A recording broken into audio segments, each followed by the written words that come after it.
नमस्कार, सी न्यूज भारत में आप सभी का एक बार फिर से स्वागत है। अलीगढ़ बुलेटिन में शुरुआत करेंगे। अलीगढ़ में खाद्य सुरक्षा एवं मानक अधिनियम के अंतर्गत की जा रही कार्यवाही से व्यापारियों को आ रही कठिनाइयों के निराकरण के लिए जिलाधिकारी कार्यालय पर पहुंचकर मुख्यमंत्री के नाम संबोधित ज्ञापन प्रदेश वरिष्ठ उपाध्यक्ष व जिलाध्यक्ष प्रदीप गंगा की अगुवाई में दिया गया। देखिए ये रिपोर्ट विस्तार से।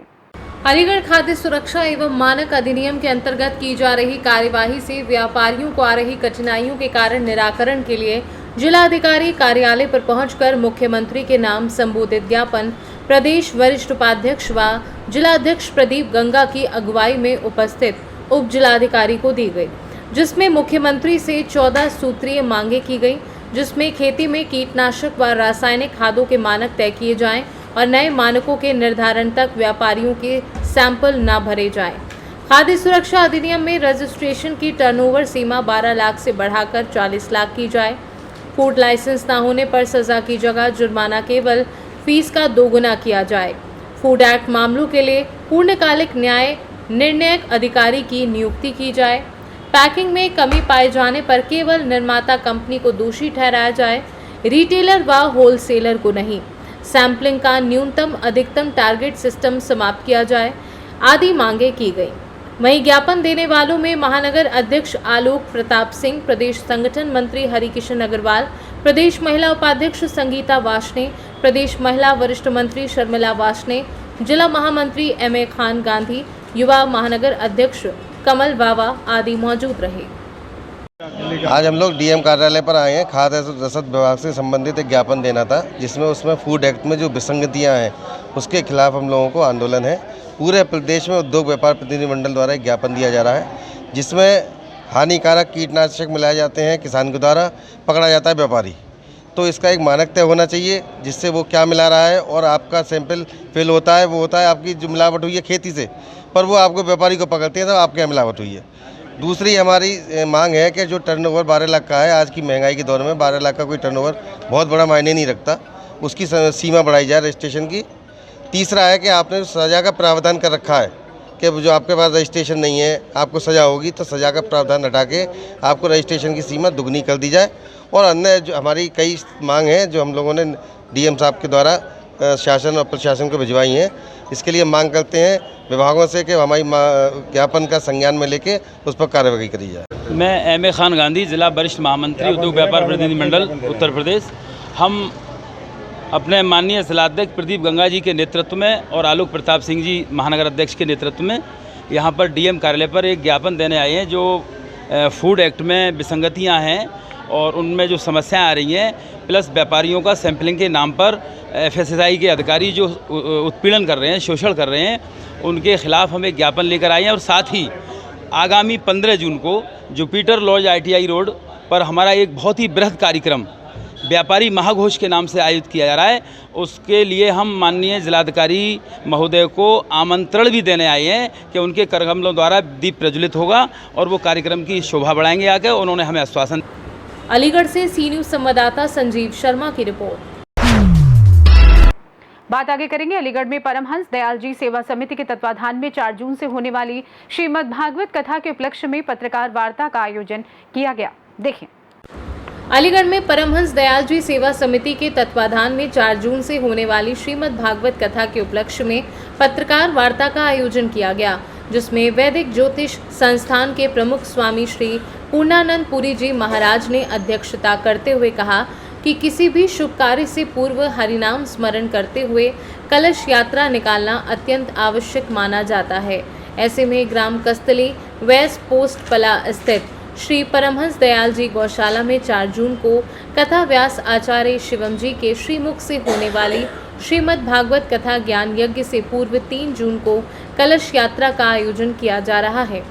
कलश यात्रा की व्यवस्थाओं के बारे में इंजीनियर SV शर्मा ने जानकारी देते हुए बताया कि गर्मी के मौसम को ध्यान में रखते हुए जगह जगह शीतल पेयजल का इंतजाम भी समिति द्वारा रखा जाएगा। वहीं श्रीमद् भागवत कथा श्रवण हेतु आने वाले विशेष वर्गीय लोगों के साथ आम जन की भी उचित व्यवस्था की जा चुकी है।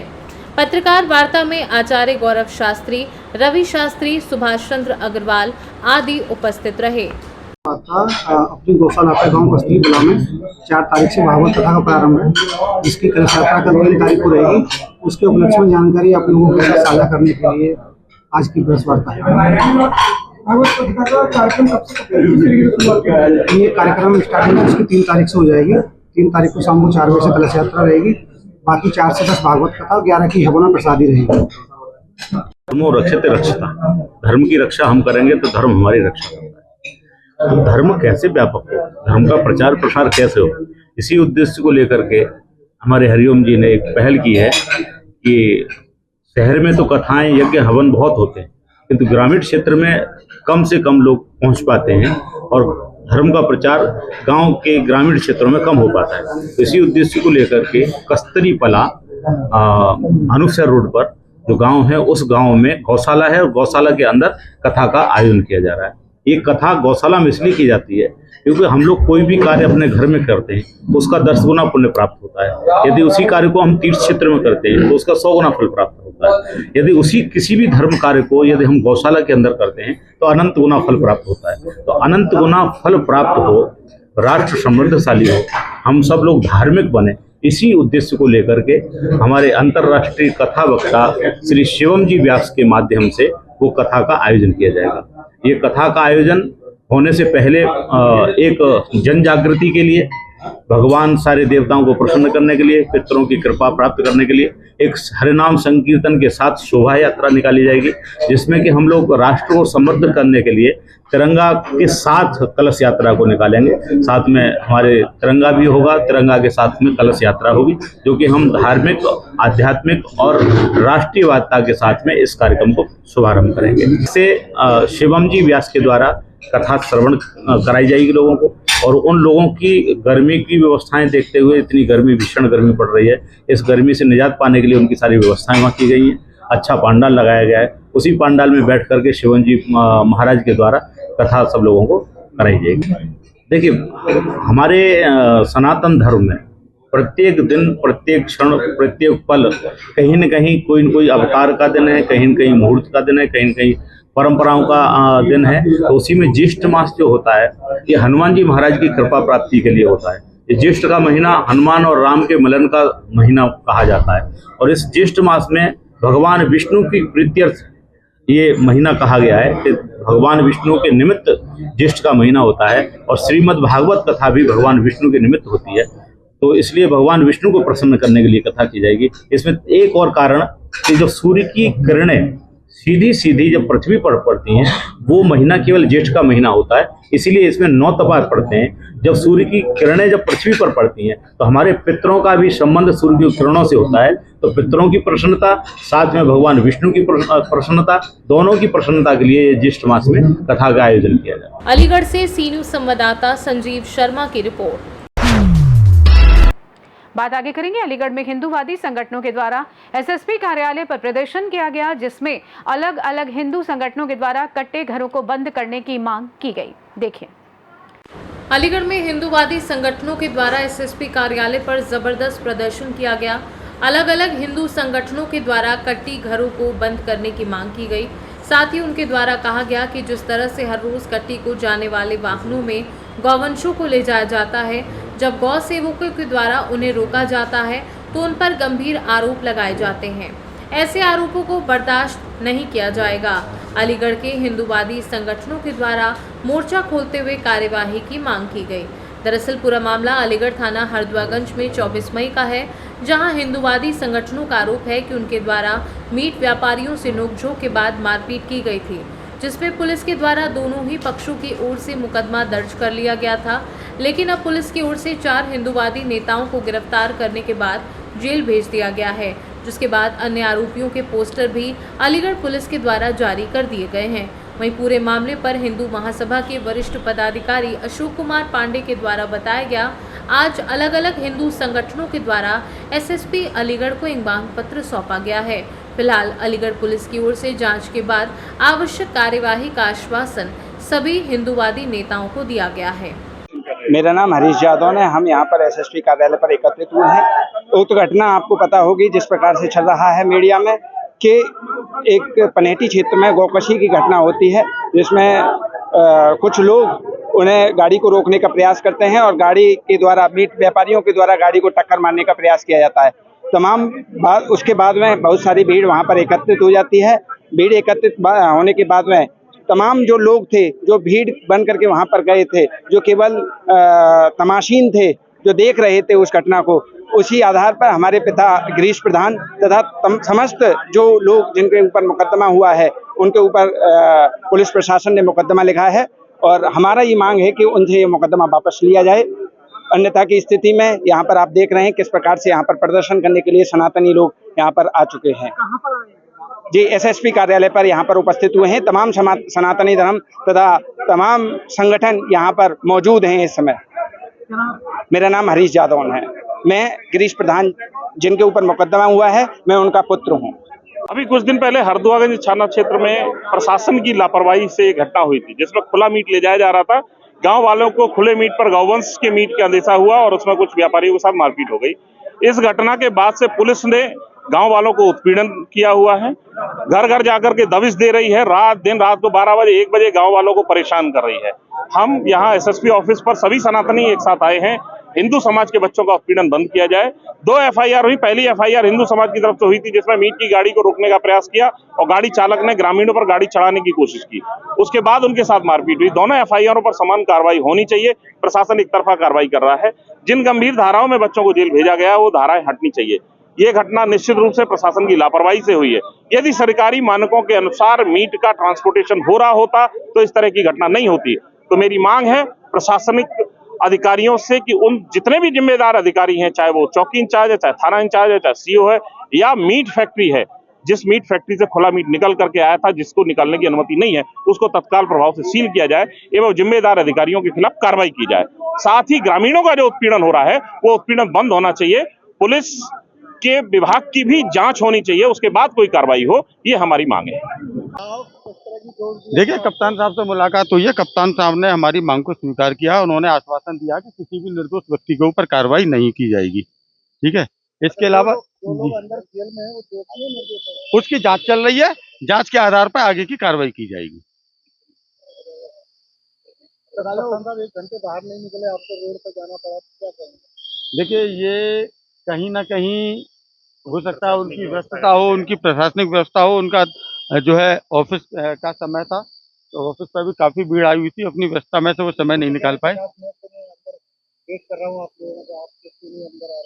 अब वो उनका कहना क्या है, लेकिन जो हमें लगा, जो हमें बताया गया कि व्यस्तता है, इस वजह से वो बाहर नहीं निकले। देखिए, हम लोग अभी वरिष्ठ पुलिस अधीक्षक अलीगढ़ जो हैं उनसे हमारी मुलाकात हुई है और जो भी विषय है, जो 24 तारीख को जो घटना हुई उसके विषय पे जो पुलिस की कार्रवाई थी और जो अवैध कट्टी घर चल रहे हैं, मीट किस नियम विरुद्ध ले जाया जा रहा था, इन सभी विषयों पर चर्चा हुई है। उन्होंने कहा है कि एक एसओपी बनाई है और एसओपी बना करके गाइडलाइन जारी की जा रही है। डीआईजी साहब और हमारे यहाँ के जो क्या नाम है कमिश्नर साहब की अध्यक्षता में मीटिंग कमेटी गठित की गई है। उन सभी पे काम चल रहा है और आगे जो भी चीजें हैं, हमने बताया है कि बच्चों को परेशान किया जा रहा है। उन्होंने आश्वस्त किया है कि जो भी निर्दोष है किसी को आश्वस्त नहीं किया जाएगा। जो गांव से भागे हुए हैं उनको भी बिल्कुल नहीं परेशान किया जाएगा। ये सभी बातें उन्होंने हमसे कही हैं। पूरा कहा है कि जो भी चीजें अगर पुलिस कर रही है तो हमें सबूत दीजिए, हम लोग पुलिस के खिलाफ कार्रवाई भी करेंगे।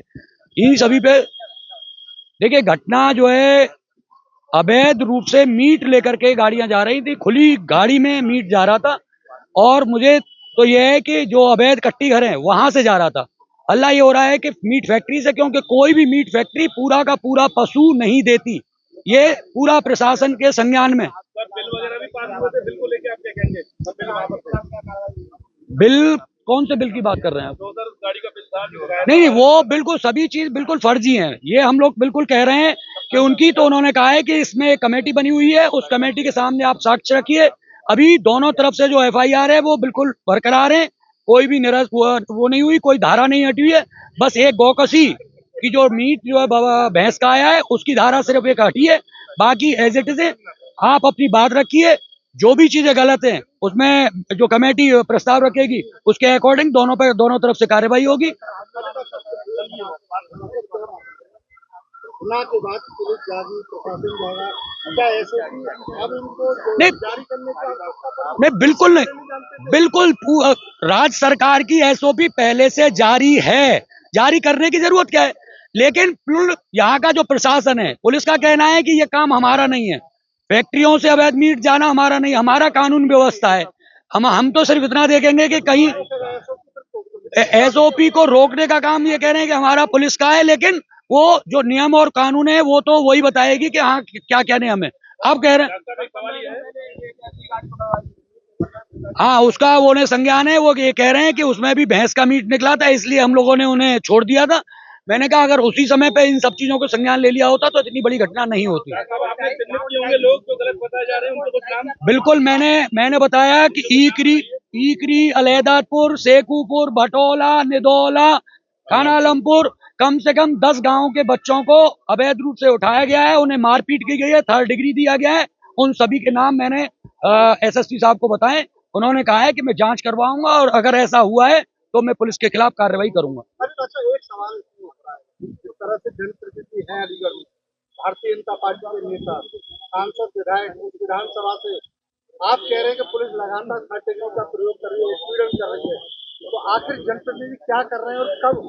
शायद जनप्रतिनिधि, मुझे नहीं साहब पता कि जनप्रतिनिधियों के पास सूचना नहीं पहुंच रही क्या कर रहे हैं, क्योंकि उनके पास उनकी उपस्थिति में अगर 3rd डिग्री, इस सरकार में 3rd डिग्री दिया जा रहा है जिसे भाजपा की सरकार कहा जाता है, बच्चों को, निर्दोषों को उठाया जाता है, उन्हें इतना पीटा जा रहा है कि वो बैठने की स्थिति में नहीं है। ये यहाँ का पूरी तरीके से 7 विधायक और 2 सांसद होते हुए ये एक तरीके का सनातनियों का अपमान है। ये तो अब 27 में चुनाव आ रहा है, लोग इसका जवाब देंगे। खैर मैं उसमें कुछ ज्यादा नहीं कहूंगा, लेकिन बहुत 8 से 10 लोग ऐसे हैं जिन्हें निर्दोष पकड़ा गया और हरदुआगंज और अकराबाद पुलिस ने उन्हें 3rd डिग्री दिया है। उनकी मेडिकल रिपोर्ट हमारे पास है। हम इतना डरे हुए हैं, उनसे हमारी बात हुई है, वो मीडिया के सामने क्या, वो कहीं घर से बाहर आने को परेशान है, क्योंकि पुलिस ने इतना डरा दिया है कि जेल भेज देंगे, इसलिए वो आपके सामने नहीं आ रहे। हेल्प की भी आपने कोई टीम गठित करी? हाँ बिल्कुल की है साहब, जुडिशियरी हेल्प तो पूरा देंगे। लोग हमारे अशोक पांडे जी यहाँ पर हैं, वो मिलकर के भी आए अंदर, और उन जो भी लोग अंदर गए उन्हें पूरी तरीके से जो भी अदालत में वो होगी उन्हें सहायता देंगे। किसलिए प्रदर्शन कर रहे हैं? मेरा नाम ठाकुर अजीतपाल सिंह राघव है, मैं प्रदेश अध्यक्ष किसान मजदूर संगठन और राष्ट्रवादी प्रताप सेना का। आज का प्रदर्शन है कि हम कप्तान महोदय को ये ज्ञापन देने के लिए एकत्रित हुए हैं कि जो पनेठी पर जो कांड हुआ है उसमें जो निर्दोष सनातनी लोग हैं उनको रिहा किया जाए, उनके नाम जो FIR हुई है वो निरस्त की जाए। व्यापारियों को पीटा गया पूरी तरीके से, तमाम वीडियो वायरल हुई, तो क्या मानते हैं इसको लेकर? नहीं, वो पहले उन्होंने, व्यापारियों ने हमला किया था, ये 4-5 लोग थे, पहले उन्होंने हमला किया, उसके बाद लोगों ने बचाने के लिए, उनके बचाव में जो लोग आए हैं उनके द्वारा ये घटना घटी है। क्या लगता है सरकार आपकी है उसके बाद? नहीं, सरकार हमारी नहीं, ये गलत आरोप लगता है। सरकार जनता की है, अगर सरकार हमारी होती तो हम घरों से चला रहे होते, शनाती रोड पर नहीं आते। सरकार हमारी नहीं है, सरकार तो सबकी है, ऐसा आरोप निराधार है, सबकी और हमारी और आपकी सरकार है। जो कार्रवाई की गलत की गई है? गलत है, बिल्कुल गलत है। क्या मांगते थे? मांग ये करते कि जो सैंपल आपने भेजे थे उन्हें दोबारा जांच के लिए भेजा जाए, और दोबारा जांच के लिए उसमें सही तत्व आने चाहिए, तब जाकर के सही से जांच होनी चाहिए। अलीगढ़ से सीनू संवाददाता संजीव शर्मा की रिपोर्ट।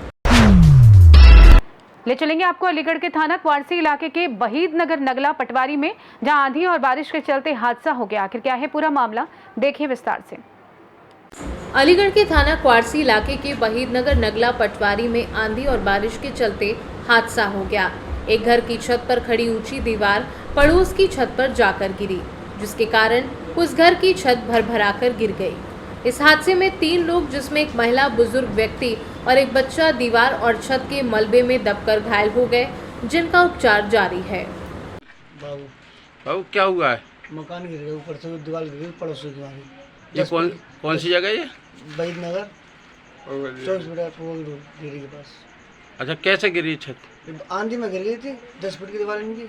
अच्छा, कोई जनहानि हुई है? जी। किसके चोट है? मम्मी के और पापा के और एक लौंडे के। कितनी चोट है? तो इसके 10 टाके आए, एक के 5 टाके आए, पापा के पैर में लगे हुए, पैर टूट गया। बेटा अफजल। अफजल चोट कैसे आई है? मैं वहाँ पर अंदर खड़ा था, मैं कमरे में साइड से खड़ा था मैं, तो एकदम से वो ऊपर से दीवार गिरी थी ऊपर से, तो वो दीवार जो गिरी थी वो हिल रही थी, जैसे गिरी थी वो भी उसके ऊपर गिरी का मैं छत के ऊपर गिरी? छत के ऊपर गिरी थी। छत नीचे आ गई? नीचे आ गई। तुम्हारे ऊपर गिरी छत? छत हमारे ऊपर नहीं गिरी, हमारी दादी को ऊपर गिरी, दादा को ऊपर गिरी, मैं तो साइड में खड़ा था, मेरे कुछ नहीं हुआ, बस सर में लगी थी। क्या लगा था सर में? सर पे तो पता नहीं ईंट लगी हुई। छत पूरी आ गई क्या ऊपर? छत पूरी आ गई। हाँ। क्या जने दबे थे? 3 जने दबे थे, 3 जने छत के नीचे। मेरी दादी थी और दादा थे। कहाँ, ये कौन सी जगह है? ये वहीदनगर पौआ की डेयरी पे। ठीक है। आपका इस्लाम। इस्लाम क्या हुआ था रात? आंधी में आया, मुझे सुना मैं छोड़ो, आंधी में नहीं गिरी। क्या गिरा तुम्हारे ऊपर? दीवार गिरी बराबर वाली। नहीं, छत गिरी थी, क्या गिरा था? पटिया गिरी और ईंट गिरी। कमरे में सो रहे थे आप? हाँ। अच्छा, सोते में छत गिर गई तुम्हारे ऊपर? हाँ। तो चोट कहाँ कहाँ है तुम्हारे? एक हिस्सा में नीचे तक पैर तक। अच्छा, क्या बजे की बात है ये? 7:30 से 8 बजे की बात है। 7, 7:30, 8 बजे की बात है। तो फिर कैसे निकाला? ये नहीं लगा वो सब। फिर कहीं कॉल करी फायर ब्रिगेड या किसी को, पुलिस को? नहीं करी। क्या नाम लिखते हो अपना? हाँ? क्या नाम है? इस्लाम। इस्लाम। ये कौन सी जगह कहलाती है जहाँ छत गिरी है?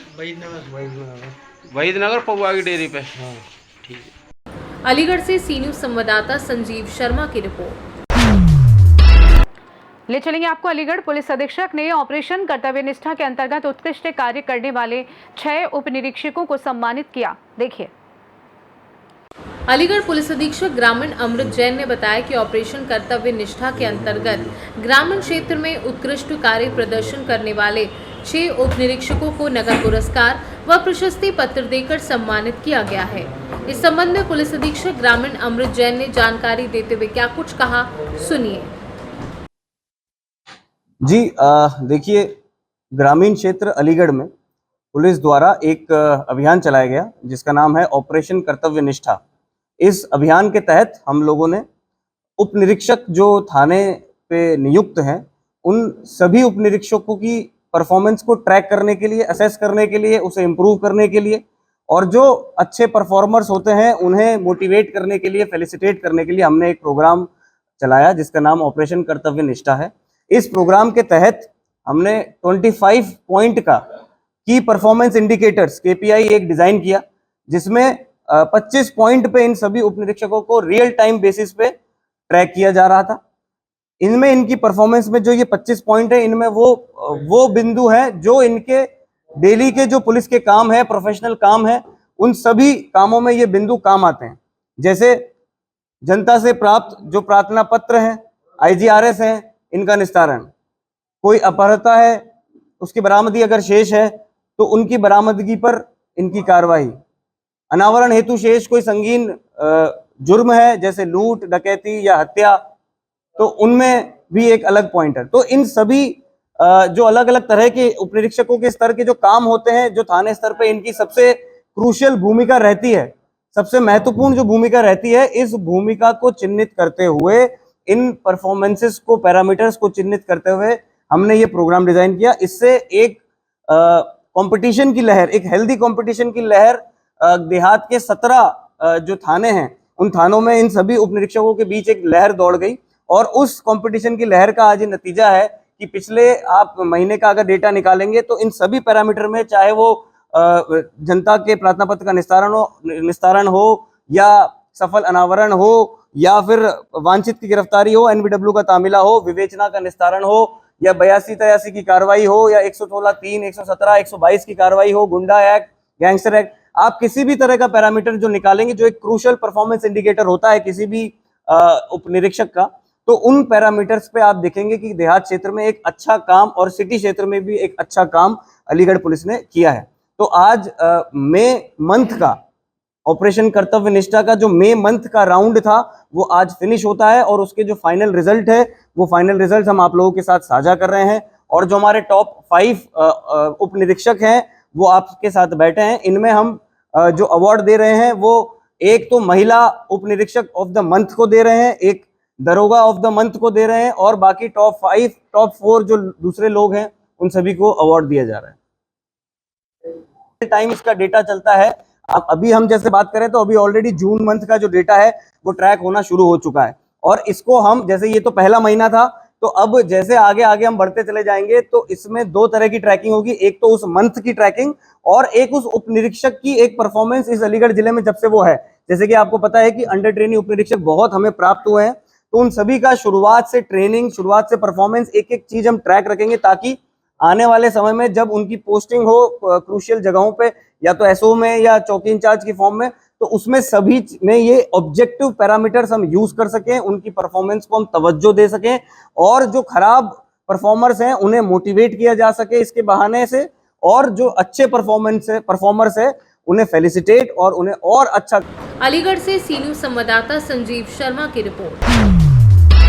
में बात करेंगे अलीगढ़ जनपद के थाना लोधा क्षेत्र के अंतर्गत गांव रायट में रास्ते के विवाद को लेकर 2 पक्षों में आमने सामने आ गए। आखिर क्या था ये पूरा मामला, देखिए विस्तार से। अलीगढ़ जनपद के थाना लोधा क्षेत्र अंतर्गत गांव रायट में रास्ते के विवाद को लेकर 2 पक्ष आमने सामने आ गए। देखते ही देखते विवाद इतना बढ़ गया कि दोनों ओर से ईंट पत्थर चलने लगे। झगड़े के दौरान कुछ लोग घरों की छतों पर चढ़कर पथराव करते नजर आए। इस घटना का लाइव वीडियो सोशल मीडिया पर वायरल हो रहा है, जिसमें एक युवक को ईंट फेंकते हुए देखा जा सकता है। वीडियो में कुछ महिलाएं उसे रोकने का प्रयास करती हुई नजर आती हैं। घटना की सूचना पर पुलिस मौके पर पहुंची और स्थिति को नियंत्रण में लिया।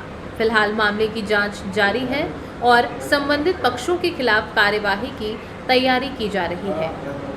अलीगढ़ से सी न्यूज संवाददाता संजीव शर्मा की रिपोर्ट। आगे बढ़ेंगे। अलीगढ़ में ओवैसी की पार्टी के पदाधिकारियों के द्वारा की जा रही मांगों को लेकर अब सियासी गलियारों में हलचल पैदा हो गई है। आखिर क्या है पूरा मामला, देखिए विस्तार से। अलीगढ़ में ओवैसी की पार्टी के पदाधिकारियों के द्वारा की जा रही मांग को लेकर अब सियासी गलियारों में हलचल पैदा हो गई है। जहां एक और ईद उल अजहा की नमाज को लेकर प्रशासन से पानी और रास्तों की किल्लत को दूर करने की मांग की गई है, तो वहीं दूसरी ओर ईद के दिन भरपूर बिजली जिले भर में देने की मांग की गई है। इसके साथ ही ओवैसी की पार्टी के पदाधिकारी के द्वारा अन्य समुदाय के लोगों को सड़क पर कार्यक्रम आयोजित करने की परमिशन दी जाती है।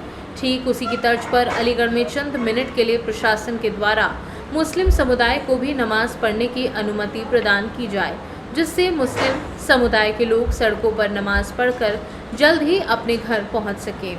ओवैसी की पार्टी के पदाधिकारी के द्वारा की गई इस मांग के बाद सियासी गलियारों में हलचल पैदा हो गई है, जिसमें सड़कों पर नमाज अदा करने की मांग की है। इसको लेकर सियासी गलियारों के जानकारों का कहना है इस मामले को द्वेष भावना के हिसाब से देखा जा सकता है, लेकिन वहीं ओवैसी की पार्टी में मौजूद लोगों के द्वारा साफ तौर पर कहा गया है कि भाईचारे को कायम रखने के लिए इस मांग को जिलाधिकारी के समक्ष प्रस्तुत किया जाए, जिससे उन्हें उम्मीद है प्रशासन सड़कों पर नमाज अदा करने की परमिशन देगा। AIMIM के जिलाध्यक्ष यामीन अब्बासी के द्वारा क्या कुछ बताया, सुनिए। दिलीप शर्मा। किस तरीके से मांग की गई आपके द्वारा? हमारे द्वारा ये जो संकट है बिजली का और पानी का, उसकी किल्लत को देखते हुए जैसे हिंदू लोगों के लिए भी किया जाता है, क्या मुसलमानों के लिए भी किया जाना चाहिए, उसी की ज्ञापन उसको लेकर 4 सूत्र के ज्ञापन दिया है। और ऐसा नहीं है कि AIMIM को लोग कहते हैं कि नहीं साहब ये मुस्लिम पार्टी करार दे दी है, लेकिन क्या मैं जुड़ा हूँ उनकी भावनाओं और उनको देखते हुए मुझे लगता है कि AIMIM सब वर्ग के लिए अच्छी पार्टी है। जैसे सड़कों पर नमाज पढ़ने की बात की गई है, तो सड़कों पर नमाज पढ़ने के 10 मिनट की नमाज के लिए इतनी पाबंदियाँ क्यों? क्या हम भी जाते हैं, मंदिरों में जाते हैं, सड़कों पर भीड़ रहती है, काफ़ी देर मेले भी लगते हैं, बहुत सारी चीज़ें रहती हैं, तो ये मुसलमानों के प्रति ही ये सब ऐसी भावनाएं क्यों? ये बीजेपी 2 दर्जे का लोगों के साथ व्यवहार कर रही है, मुस्लिमों को दबा रही है, पिछड़ों को दबा रही है, ये इसकी गलत। हम यामीन खान अब्बासी, आज यहाँ पर जिलाध्यक्ष ऑल इंडिया मजलिस इत्तेहादुल मुस्लिमीन अलीगढ़। आज किस विषय को लेकर ज्ञापन? देखिए, आज हमारे पश्चिमी उत्तर प्रदेश के अध्यक्ष आली जनाब डॉक्टर मेहताब चौहान साहब के निर्देश पर पूरे पश्चिमी उत्तर प्रदेश में ईद उल अजहा जो 7 से लेकर 9 तारीख तक मनाई जाएगी, उसको लेकर ज्ञापन देने का निर्देश हुआ था। उसी कड़ी में आज ऑल इंडिया मजलिस इत्तेहादुल मुस्लिमीन अलीगढ़ के तमाम जिले के पदाधिकारी और हमारे तमाम मजलिस के साथी यहाँ ज्ञापन देने जिलाधिकारी को आए। क्या क्या मांगे रखी आप? मांगे हमने ये है कि ये जो बिजली है, पानी है, जनपद में जहाँ जहाँ ईद पर ईद उल अजहा की नमाज पढ़ी जाएगी उन सभी ईदगाहों की सफाई व्यवस्था, और 3 दिन तक पेयजल के बहुत संकट है। आपने अखबार के माध्यम से, चैनलों के माध्यम से देखा होगा कि पीने की पानी की बहुत किल्लत है। तो जो भुजपुरा, जमालपुर, शाहजहाँमाल, जीवनगढ़, अपरकोट तमाम मोहल्ले में जहाँ पानी की सप्लाई की किल्लत है वहाँ पानी की सप्लाई की व्यवस्था सुचारू रूप से कराई जाए। और बिजली की कटौती से भी आप वाकिफ में, बिजली कटौती बहुत की जा रही है, भीषण गर्मी है। ऐसे में ईद उल अजहा के त्यौहार पर 24 घंटे 3 दिन तक बिजली सुचारू रूप से की जाए। दूसरा यह है कि जिस तरीके से आपने देखा होगा कि हरदुआगंज के अंदर शक के बिना पर जो 4 मीट व्यापारियों के साथ जो जघन्य मारपीट हुई थी, उसमें हमारे अलीगढ़ ही जनपद ही नहीं पूरे उत्तर प्रदेश और पूरे हिंदुस्तान में अलीगढ़ की जो है बदनामी हुई है। तो जब ईद उल अजहा के त्यौहार पे तमाम लोग कुर्बानी के जो जानवर हैं, भैंसा है, पड्डा है, बकरा है, मेढ़ा है, भेड़ है, तमाम चीजें लेके जाएंगे तो शक की बुनियाद पर किसी के साथ ऐसी घटना ना हो। तो ऐसे शरारती तत्वों के खिलाफ जिला प्रशासन सख्त कार्रवाई करे और उनको हिदायत दे कि शक की बुनियाद पर किसी के साथ कोई मारपीट न करें। ज्ञापन किनको दिया है? ज्ञापन हमने जिलाधिकारी को दिया, वो एसीएम फर्स्ट लेकर के गए हैं और उन्होंने आश्वासन दिया है कि हम ज्ञापन जो है जो भी समस्या है उनका निस्तारण के लिए जिलाधिकारी को देंगे। दूसरी बात यह है, हमने मेन मांग ये रखी है कि तमाम होली, दिवाली, दुर्गा पूजा और आपके ये जो कांवड़ यात्रा, तमाम काली यात्रा, रावण का मेला हो या तमाम होली हो, तमाम सड़कों को रास्ता रोक करके तमाम महापुरुषों की जयंतियां हो, उनको सड़क जाम कर करके तमाम चीजें निकाली जाती हैं। और हमें बड़ा अफसोस है कि ईद उल अजहा और ईद उल फितर का त्यौहार साल में एक बार आता है। अगर ईदगाह के बाहर, अगर हम मस्जिद के बाहर नमाज भी पढ़ लें तादाद ज्यादा होने पर, तो हमारे लोगों के खिलाफ कार्रवाई होती है। तो हमने जिलाधिकारी से मांग की है कि जिन ईदगाहों में जो सड़क के बाहर अगर तादाद ज्यादा हो जाती है, क्योंकि ईद की नमाज पढ़ना वाजिब है, तो ऐसे मतलब जो है अनुमति दी जाए सड़क के बाहर कि हम भी नमाज पढ़ सकें। और हमें तो ऐसा लग रहा है कि जब से भारतीय जनता पार्टी की सरकार आई है, हम मुसलमानों को 2 दर्जे का शहरी बना के रख दिया है। अगर कोई उनकी तरफ से कोई कार्रवाई हो तो कुछ नहीं होता। हमारे अगर मुस्लिमों के नौजवान जरा सी गलती कर दें तो उनकी हाफ इनकाउंटर कर दिया जाता है, उनके घरों को बुलडोज कर दिया जाता है, उनके तमाम कार्रवाई कर दी जाती है। तो हमने ये मांग की है कि सड़क पर नमाज पढ़ने की हमें इजाजत दी जाए। अलीगढ़ से सी न्यूज संवाददाता संजीव शर्मा की रिपोर्ट। फिलहाल के लिए अलीगढ़ बुलेटिन में बस इतना ही। देश दुनिया की तमाम बड़ी खबरों को जानने के लिए जुड़े रहिए सी न्यूज भारत के साथ। हर खबर आपके साथ, आपके हाथ।